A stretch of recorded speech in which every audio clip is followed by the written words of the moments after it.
É evidente que o Senhor exige que o homem se arrependa. A pregação do Evangelho é um chamado ao arrependimento. Concordo perfeitamente com isso, né? Mas a minha pergunta é o seguinte: se Deus não fizer algo efetivo antes, o homem tem condição de fazer isso sozinho? Então, aí eu quero usar alguns exemplos bíblicos, né? Por exemplo, o caso de Lídia, de Tiatira, vendedora de púrpura, que Paulo encontrou na reunião de oração lá, e o texto bíblico diz claramente aqui no versículo 14 de Atos 16, certa mulher chamada Lídia, da cidade de Tiatira, vendedora de púrpura, temente a Deus, nos escutava, o Senhor lhe abriu o coração para atender as coisas que Paulo dizia. Isso é regeneração. O Senhor abriu o coração. Se ele não abrisse o coração, tinha outras mulheres lá, elas não se converteram. A Lídia se converteu porque o Senhor lhe abriu o coração. Agora veja outras passagens, reverendo. Atos 5:31, a fim de conceder a Israel o arrependimento e a remissão dos pecados, ou seja, conceder isso. Atos 11:18, logo também aos gentios foi por Deus concedido o arrependimento para a vida. Então Deus concede. 2 Timóteo 2:25, disciplinando com mansidão os que se opõem, na expectativa de que Deus lhes conceda não só o arrependimento para conhecerem plenamente a verdade, mas também, no caso, a fé. Atos 13:48, os gentios ouvindo isto regozijavam-se, glorificavam a palavra do Senhor e creram todos os que haviam sido destinados para a vida eterna. Filipenses 1:29, porque vos foi concedida não só a graça de padecerdes por Cristo e não só de crer nele, ou seja, tanto padecer quanto crer é uma graça concedida por Deus. E o maior dos textos, que eu queria a sua opinião, né, sobre isso, Efésios 2:8, porque pela graça sois salvos, mediante a fé, e isto não vem de vós, é dom de Deus. Como interpretar? 10 minutos, estou missionário. de pleno acordo. A salvação é Deus o autor e consumador, né? Jesus é o autor, começa nele e termina nele a salvação. Repito, não há mérito em nós recebermos a graça de Deus, respondermos a isso. É como se alguém está morrendo ou está morto, você oferece ajuda, que é o nosso caso, Deus oferece ajuda através do seu Filho e nos vivifica, e não há mérito em nós respondermos a isso, aceitarmos a isso.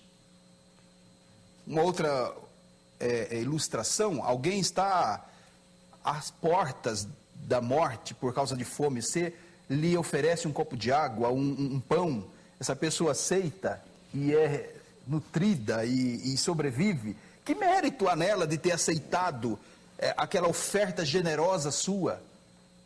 Nenhum. Então, nós não podemos confundir os conceitos. A salvação é obra de Deus, mérito exclusivo do Senhor, não há mérito nenhum em nós. A fé é dom de Deus mesmo, vem dele, a origem é dele, e nós devemos exercer arrependimento, né?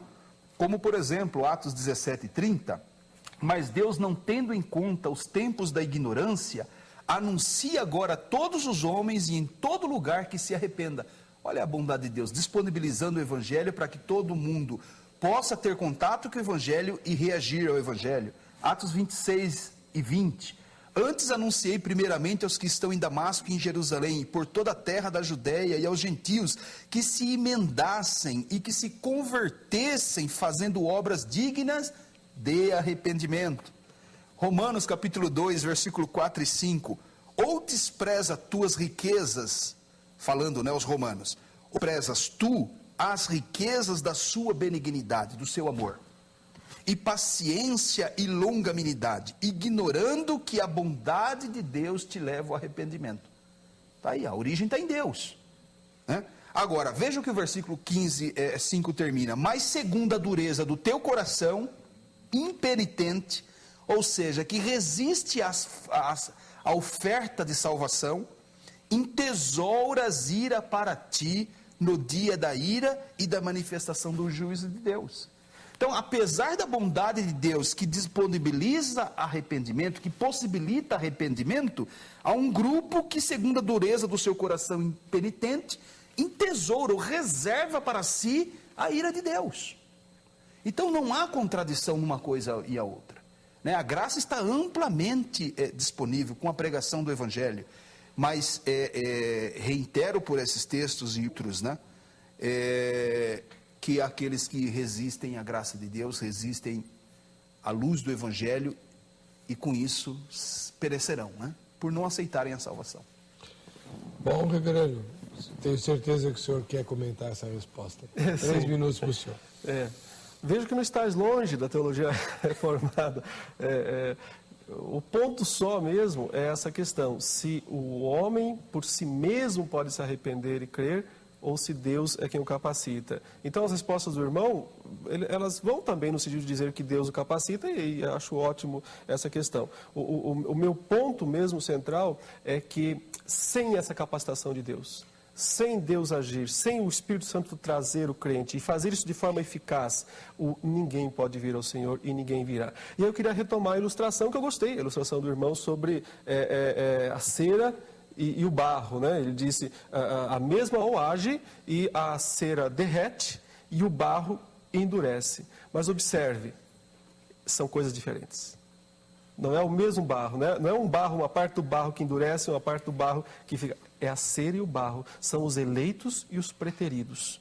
Os eleitos são a cera, o Senhor amolece o coração deles com a luz do Evangelho. Os reprovados, os preteridos, são o barro. Esses, a luz do Evangelho os endurece. Então, existe, antes de tudo, necessariamente, uma prerrogativa divina de escolher e de determinar aqueles que serão salvos. Ao mesmo tempo, e eu nunca vou eliminar isso porque a Bíblia ensina, existe a responsabilidade humana.